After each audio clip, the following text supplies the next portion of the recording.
एक भयानक, ज्यामुळे लोकांचे कान कापतील अशी आवाज पूर्ण गावात गुंजत आहे। एवढी भयानक आवाज पाहून गाववाल्यांच्या मनामध्ये भीती खूप जास्त बसते। सर्वजण विचार करायला लागतात की खरंच ते तमोव्रतचं भूत वापस आलंय का। रात्रीचा 1 वाजतोय। भैरवपूर गावाच्या सुनसान जंगलामधून 2 मुलं जात आहेत। सर्वत्र अंधार आहे, ना कुठे घर आणि ना कुठे मनुष्य, फक्त एक भयानक अंधार। रात्रीचे 1 वाजत आहे, काहीच कळत नाहीये। आपण आपल्या गावाला कसं पोहोचणार? तेव्हा दूर जंगलामध्ये एका ठिकाणी आग दिसते। ते बघ, इस्तो जळत आहे। नक्की तिथे कोणीतरी असेल। हो चला, रात्रभर तिथेच थांबू आणि सकाळीच आपल्या गावाला जाऊ। हे दोघे अंधारात त्या अग्नीच्या प्रकाशाकडे धावतात। जेव्हा दोघे त्या अग्नीजवळ पोहोचतात तेव्हा बघतात की एक तोडकं मोडकं घर आहे आणि त्या घरामध्ये आग जळत आहे। दोघांनी दरवाजा वाजवला तर दरवाजा आपोआप उघडला। कोणी आहे का? आतमध्ये जाऊन बघूया, कोणीतरी असेल। इस्तो जळत आहे। जसेही ते दोघे आत पाय ठेवतात तर बघतात की एक अग्निदंड बिना कशाच्या सपोर्ट शिवाय हवेमध्ये उडत आहे आणि त्यामध्ये आग जळत आहे। आणि बघताच एक भयानक आवाज यायला लागतो, जसं कुणीतरी राक्षस हसत आहे।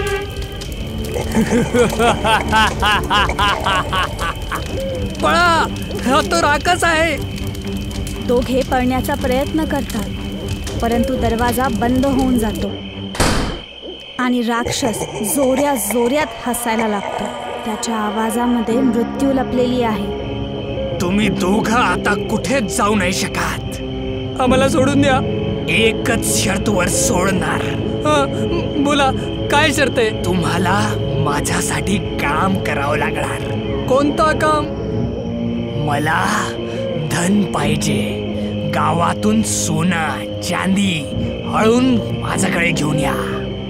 आपला जीव वाचवण्यासाठी दोन्ही मुलं राक्षसाचं बोलणं ऐकतात। राक्षसासोबत जसे की ते दोघं त्याचे गुलाम आहेत, त्याच्या मागे मागे गावाकडे निघतात। समोर राक्षस आणि त्याच्या मागे हे दोघं। दोन्ही मुलं गावातल्या घराघरात जाऊन चोरी करतात। सोना चांदी पैसे सर्व काही चोरी करून राक्षसाच्या हातात देतात। चोरी करता करता रात्रीचे 3 वाजतात। तुम्ही जे सांगितलं आम्ही ते सगळं धन तुम्हाला एकत्र करून दिलं। आता आम्हाला घरी जाऊ द्या। हे ऐकताच राक्षस जोऱ्या जोऱ्यात हसायला लागतो। त्याच्या आवाजाने मुलांना खूप भीती वाटते। आता तर अजून काम बाकी आहे। अजून कोणता काम? चला, माझ्या शेतात काम करा। माझे गवत सुकायला लागले।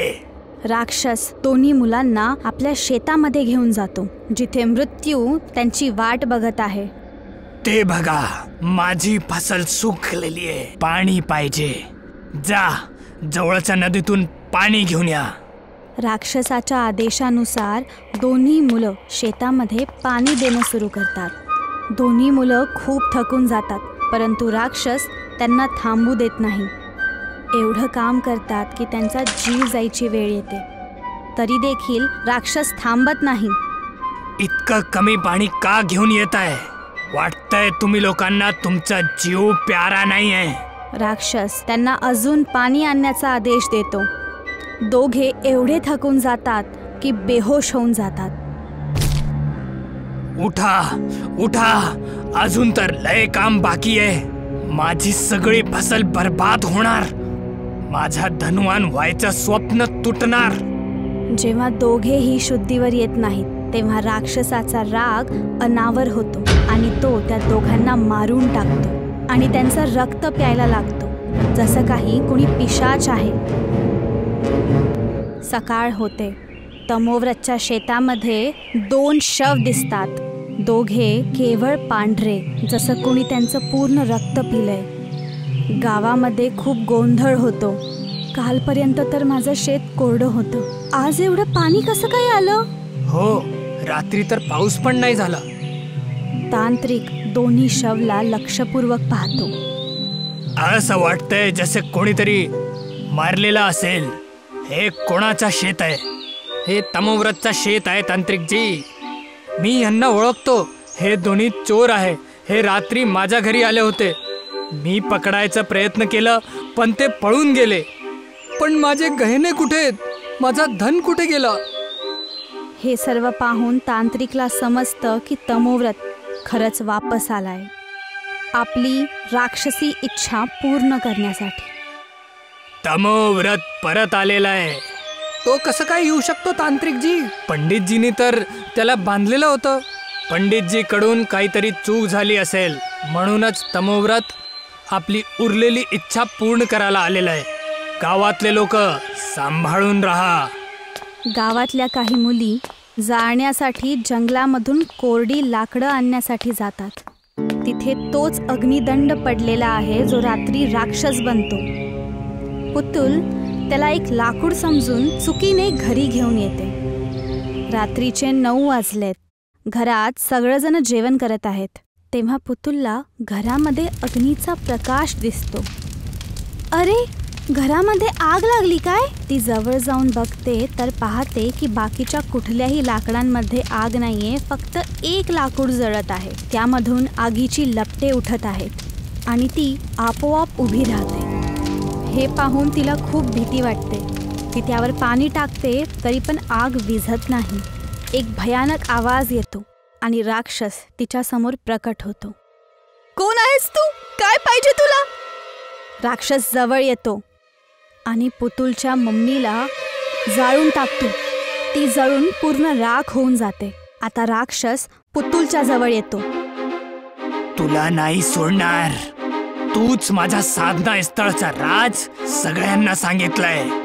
परंतु पुतुल स्वतःचा जीव वाचवून तिथून पळून निघते.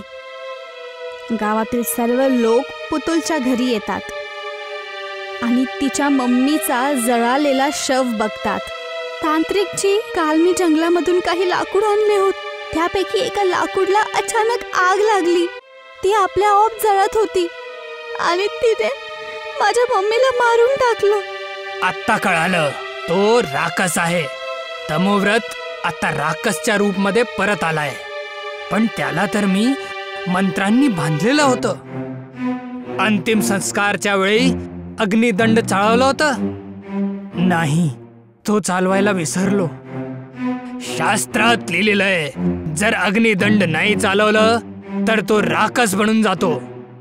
याच्याची वाचायचा काय उपाय आहे तांत्रिकजी? तो रात्री परत येणार. सगळ्या गावाला सांगून द्या की कोणीही इस्तो नाही पेटवणार. जेव्हा तो येणार मी त्याला पकडणार. पूर्ण गावात घोषणा होते की रात्रीच्या वेळी कुणीही आग नाही लावणार, जेणेकरून ते राक्षसाला पकडू शकतील. रात्रीची वेळ आहे आणि गावामध्ये एक सुद्धा दिवा जळत नाहीये. एवढा काळाकुट्ट अंधेरा आहे की थरकाप उठेल. सर्वजण भीतीमुळे थरथरत आहेत. काय माहिती राक्षस कधी येईल. तांत्रिक तर निशाणा लावूनच बसलाय. राक्षसाची वाट बघत आहे. तेव्हा दुरून अग्नीचा प्रकाश गावाकडे येताना दिसतो. तांत्रिकच्या सोबत गावातील लोक सुद्धा त्या आगीकडे बघतात. मनामध्ये भीती आहे. तांत्रिक राख घेऊन मंत्रोच्चारण करतो. ओम प्रेत आत्मा बंधती. थांबा तांत्रिकजी, मी रघु आहे. तू इथे काय करतोय? अरे, हातात लोटा बघून पण विचारताय? लोटा घेऊन शेतात का जातात लोक? सर्वजण त्याची वाटच बघत असतात की अचानक धावत धावत जंगलामधून राक्षस येतो. तो रघुवर अटॅक करतो. रघु आपल्या पात्रातील पाणी त्या आगवर टाकतो, परंतु राक्षस अजून जोरात हसतो. तांत्रिकजी, मला वाचवा. तांत्रिक मंत्र वाचतो आणि राख राक्षसावर फेकतो. राक्षस रागात तांत्रिकवर तुटून पडतो आणि दोघांमध्ये घमासान लढाई होते. आणि शेवटी तांत्रिक एक मंत्र वाचून राक्षसावर पाणी फेकतो, ज्यामुळे अग्निदंडाची आग विझून जाते आणि राक्षस जमिनीवर पडतो. तांत्रिक त्या अग्निदंडाला गावात घेऊन येतो. गाववाले तर खूप खुश होतात. तुम्ही लोक खुश का होताय? तांत्रिकजी, आपल्याला ते राक्षसवरनं मुक्ती मिळाली ना. नाही, जवरिक ते अग्निदंड नाही चालवणार मुक्ती नाही भेटणार. तर ह्याला आताच जळून टाका ना. ह्या अग्निदंडला असं नाही चालवता येत. ह्याला तमोव्रतची चितेची आगानेच पेटवावं लागतं. पण त्याच्या चिताची आग तर बुजली, आता कसं पेटणार? तमोव्रतचा पुतला बनून त्याचा परत अंतिम संस्कार करावा लागणार. त्याच सोबत हे अग्निदंड चालावं लागेल.